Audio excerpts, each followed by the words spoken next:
We're focused on the future, and the future for us is not that 2012 presidential race. It's next year in our next budgets and the next reforms in our states, and it's 2010 when we'll have 36 governor's positions open across the U.S. That's what we're focused on.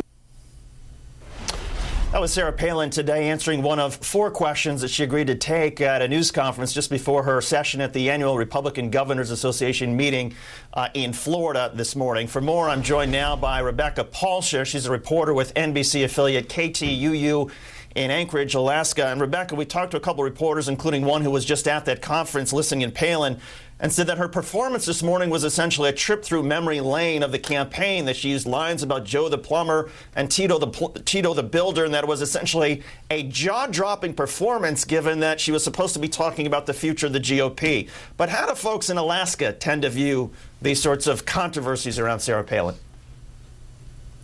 You know, the governor really hasn't had that many controversies in Alaska so far. You know, most of her controversies surrounding the governor have happened on the campaign while she actually hasn't been in Alaska.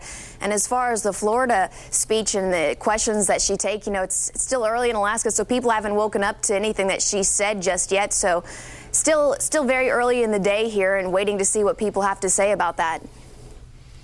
A lot of people may sort of wonder why Governor Palin left Alaska, made the trip all the way across the country, the continental United States, down to Miami, which is about as far away as you can get from Alaska, to essentially recycle the same sort of things that she said during the campaign.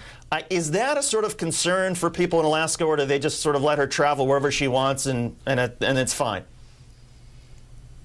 You know, it's an interesting thing. The campaign has been over for about a week now, but the governor hasn't been back in Alaska for a full week yet. You know, she came into town on Wednesday, you know, and left town this week. So again, people haven't seen her out in Alaska just yet since the campaign was over.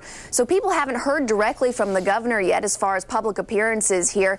You know, the governor is known for traveling quite a bit, but most of that traveling happened in Alaska. So the people are used to the governor traveling. But I think people are kind of waiting to see what life is like getting back to normal. But again, that hasn't happened yet. And so people are still just kind of scratching their heads, seeing kind of where do we go from here. As far as the governor traveling out of state, I think people were kind of hoping things would start looking like normal, but we still don't know what normal looks like just yet. All right, Rebecca Palsher, reporter with NBC affiliate KTUU in Anchorage. Rebecca, thanks for the report. Let's send it over to contestant now at MSNBC headquarters.